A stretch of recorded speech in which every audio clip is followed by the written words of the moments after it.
Brigham Larson with Brigham Larson Pianos. This was a very unique situation. If you've seen the previous videos, I apologize for the double explanation, but if you haven't seen the videos, I'll tell you about this. This was a piano that had major trauma. It's a friend of mine.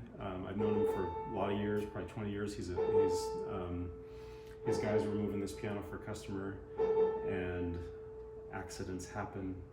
This kind of thing has happened to us. I don't think it's ever happened quite this bad, but we have definitely had accidents. And this poor guy, his guys thought they had it clicked against the truck.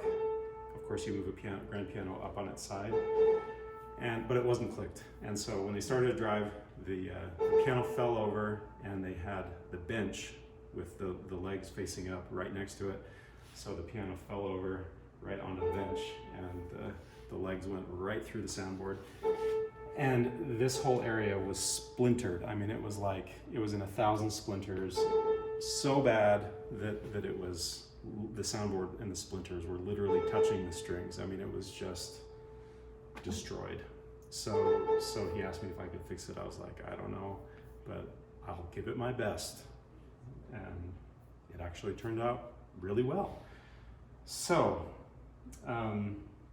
for you piano tech nerds that like this stuff, I'll go through kind of a quick explanation of how we did it and how we restored the crown. For those who just want to hear the after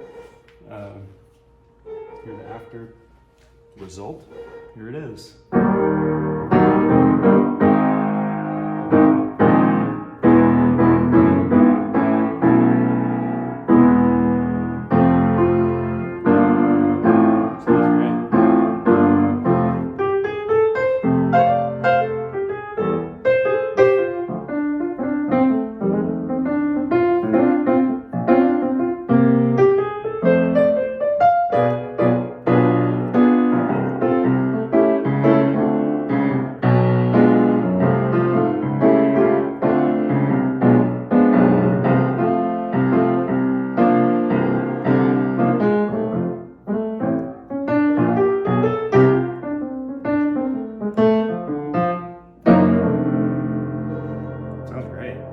It was this area that was most affected where the splinters of the old soundboard were touching, and now it just sounds awesome. Okay, so the rest of the video is just going to be kind of an explanation of how we restored that crown and got it to sound really good. So let's have a look at it real quick. Okay, so the damage was right here. This, I don't know if you can see it. This lighter colored plank of the soundboard, that one is brand new. That we had to totally replace. You can kind of see it below the K of the Kawai. It runs all the way down. So that portion is new. The splinters were so bad that we had no choice but to replace it. And then everything above that, kind of above the decal, you can see some dots right there. Those are dowels that go into the ribs beneath.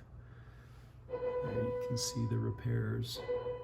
There, the splinters were bad enough that, sorry, they weren't as bad, and so we were able to kind of piece them back together and put in some shims, and it worked. So, but the question is, especially when we're replacing an entire plank, how to restore the crown, because the crown is a crucial component of a piano's sound, especially one that has that much power and brilliance.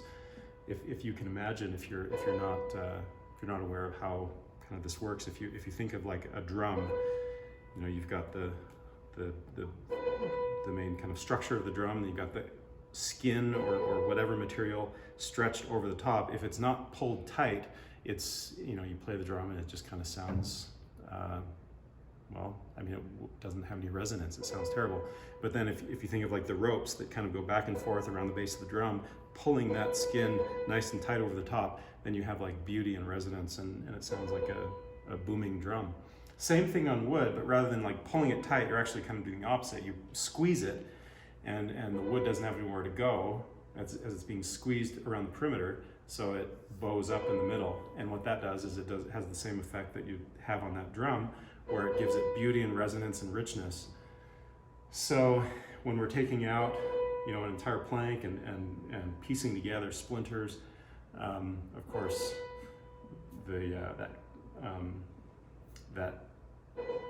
that effect is ruined.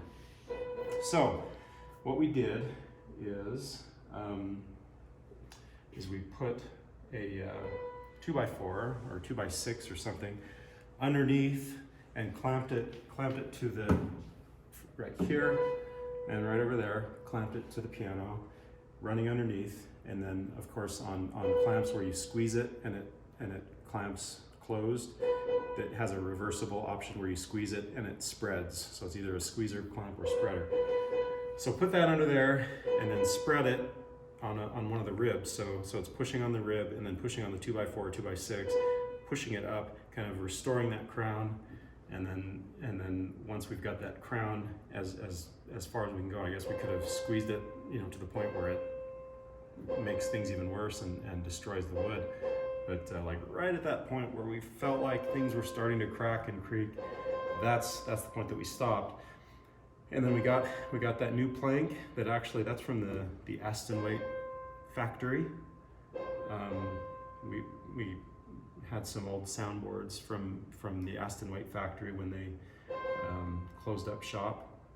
And so we just used one of those soundboard planks and got a perfect fit right in there, put that in, and then pieced everything together, put in shims that are kind of V-shaped, and that soundboard plank is also kind of V-shaped, and the cut is V-shaped, so that when it's glued in, everything's glued in, put back together.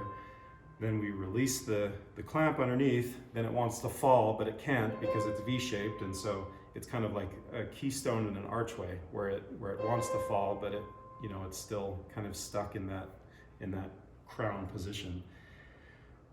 And yeah, I mean, it worked great. Piano sounds awesome. I would even venture to say, and of course I don't know this piano, I didn't know it before the accident, but I would even venture to say that just knowing what I know about Kawai, and Kawai's this size, I think it probably sounds better than it did before. So really, really pleased with how that turned out.